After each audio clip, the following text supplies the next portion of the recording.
The boy was just like any other young student, full of dreams and ambitions, but there was one problem: he could never start on time. Every morning he promised himself that today would be different, yet as soon as he opened his books or laptop, distractions took over. Social media notifications, messages from friends, and even the little things around his room pulled his attention away. He would tell himself, just 5 more minutes, and hours would slip away.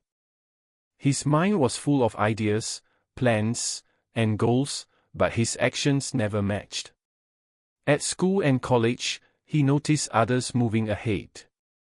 Friends would complete projects, participate in competitions, and gain recognition. His parents would encourage him, telling him to focus and manage time wisely, but their advice often felt distant. Teachers would remind him to submit assignments on time, but each warning added more guilt instead of motivation. The boy felt trapped in a cycle of inaction. He wanted to succeed, but he kept procrastinating.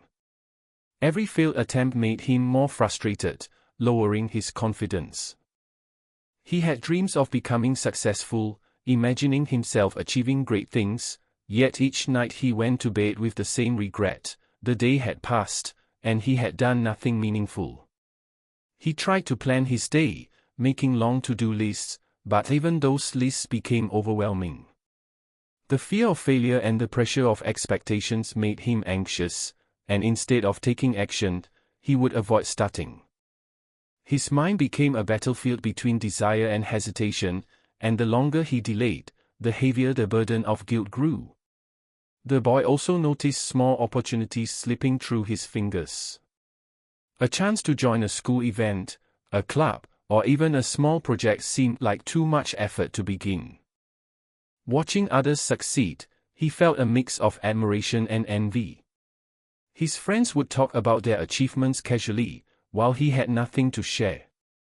The contrast between his potential and his reality hurt deeply. At times, he even felt embarrassed when parents or teachers asked about his progress.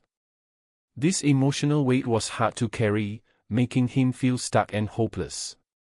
Even at home, the pattern repeated. Simple tasks like organizing his desk, studying for exams, or even replying to messages would be delayed endlessly. Procrastination had become a habit, a constant companion. Sometimes he would start a task with full energy, only to lose focus halfway. Other times, he would plan for days but never actually begin. Every time he failed to act, he told himself it was because of bad luck, lack of time, or stress, never realizing that the real enemy was his own hesitation. Despite the struggles, there was a spark of awareness. He often reflected on how much time he wasted and how it impacted his dreams.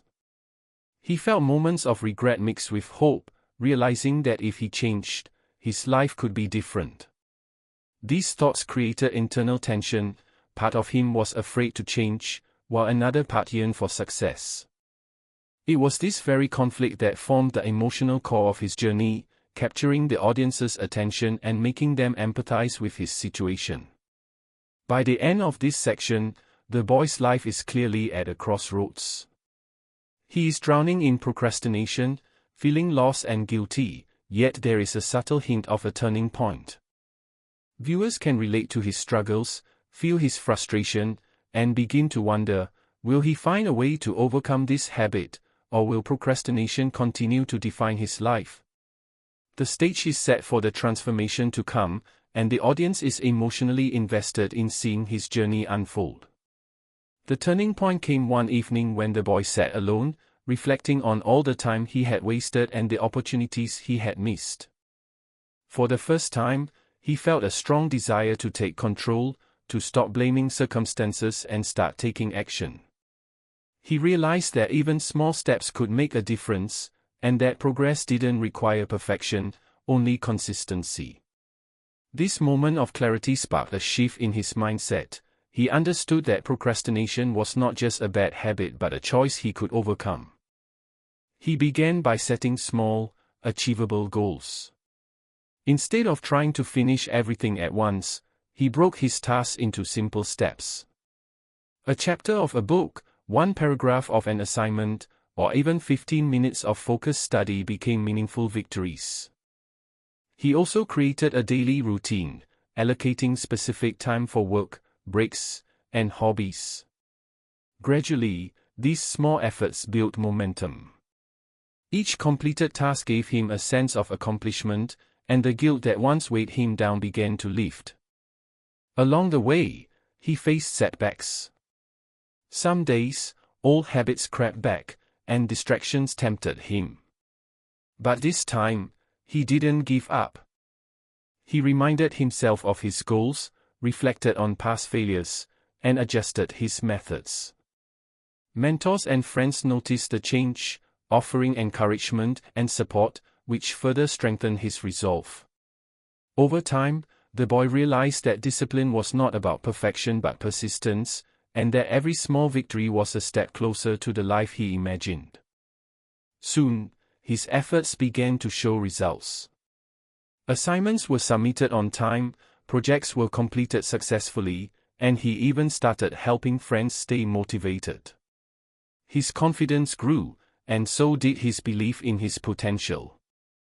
More importantly, he experienced inner peace, the satisfaction of knowing he was taking charge of his own life. This transformation was not sudden but gradual, highlighting the realistic journey from struggle to success. The story concludes with a powerful lesson: procrastination can be beaten with action, consistency, and self-belief. The boy's journey inspires viewers to reflect on their own habits and take the first step toward change, no matter how small. By the end, the audience feels hope, motivation, and a sense of empowerment, understanding that the power to change lies within themselves. Life is not about waiting for the perfect moment, it is about starting today, taking one step at a time, and believing in your ability to win.